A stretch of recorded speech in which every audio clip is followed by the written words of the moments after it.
sejarah menyebutkan tentang sebab-sebab terjadinya perang Uhud. Paling tidak disimpulkan ada dua sebab. Yang pertama, kekalahan Quraisy di Badr. Dan ini merusak citra mereka di Jazirah Arab atau di depan para suku-suku Arab. Sehingga mereka tidak punya cara lain, pilihan lain untuk memperbaiki kecuali mengalahkan muslimin.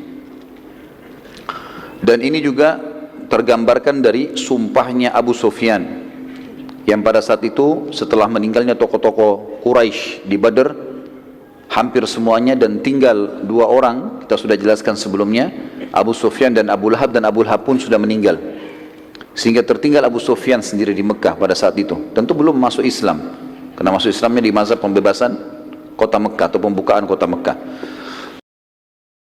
Yang kedua, penyebabnya adalah orang-orang Quraisy, sebagaimana dicatat dalam sejarah dan sebelumnya, sebelum sejarah histori atau sejarah yang dicatat oleh para ahli sejarah, Al-Quran juga sudah menceritakan kalau orang-orang Quraisy sangat tergantung perekonomiannya atau kota Mekah secara khusus itu dengan perdagangan dari negeri Syam. Sementara baginda Nabi SAW selalu berusaha membentuk pasukan-pasukan, baik beliau pimpin sendiri yang dikenal dengan Ghazwah, atau dipimpin oleh para sahabat dikenal dengan Ma'rakah, atau dipimpin dengan para sahabat yang jumlahnya di bawah 100 orang, di atas 3 orang, di bawah 100 orang yang dikenal dengan Sariyah. Maka orang-orang Quraisy terganggu sekali karena mereka hidup memang dari negeri Syam. Sementara semua kafilahnya berusaha untuk diserang, walaupun ada beberapa kafilah yang sempat lolos. Maka paling tidak dua penyebab ini disebutkan oleh para ahli sejarah menjadi pemicu utama terjadinya perang Uhud. Nabi SAW atau sebelumnya Al-Quran menceritakan masalah itu ya, ketergantungan Quraisy pada perdagangan atau ekonominya Mekah dengan perdagangan ini dalam surah Quraisy, surah nomor 104 ayat 1 sampai ayat 4. A'udzu billahi minasyaitonir rajim, li'ilafi Quraisy ilafihim rihlatash shita'i was-shaif falyabudu rabb hadzal bait alladzi at'amahum min ju'in wa amanahum min khauf. Karena kebiasaan orang-orang Quraisy, kata Allah, yaitu kebiasaan mereka bepergian untuk berdagang pada musim dingin dan musim panas.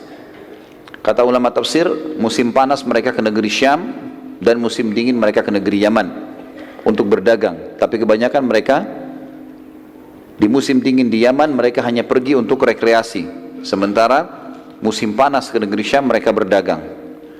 Maka hendaklah mereka menyembah Tuhan pemilik rumah Ka'bah yang telah memberikan makanan kepada mereka untuk menghilangkan lapar dan mengamankan mereka dari ketakutan.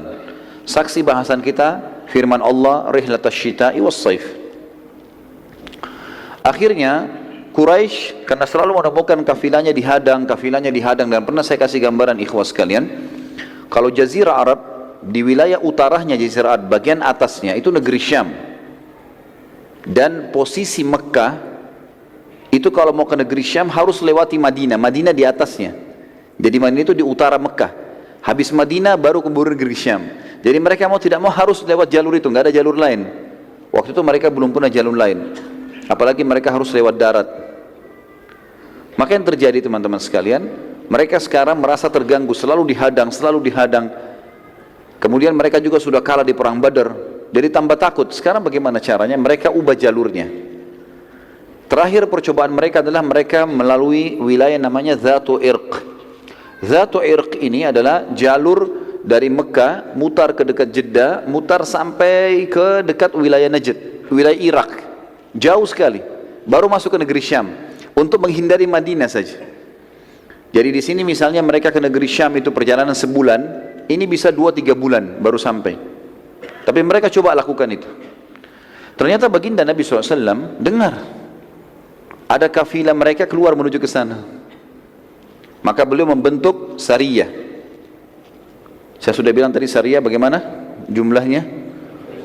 3 sampai 100. Di atas 100 pasukan. Tidak dikatakan Sariyah gitu. Maka dibentuklah Sariyah dipimpin oleh Zaid bin Harithah radhiyallahu anhu.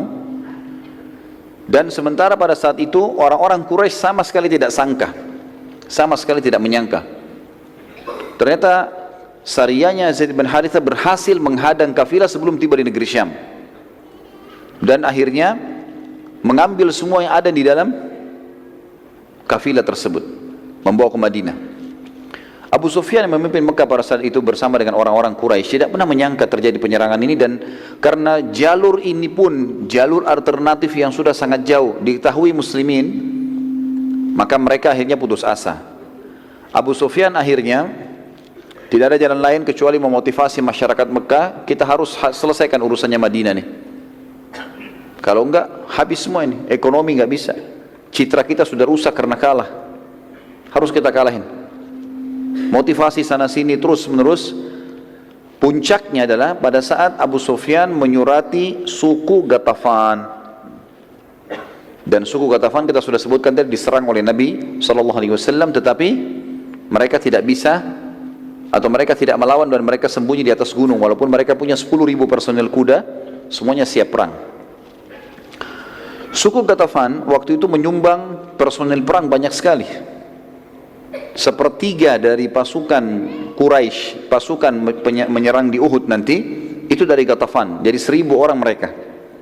2.000 yang lain, Abu Sufyan berhasil mengumpul dari berbagai kabilah-kabilah Arab, suku-suku Arab, dan belum pernah, dalam sejarah disebutkan, belum pernah Quraisy memiliki pasukan sebesar ini, 3.000 orang personel perang.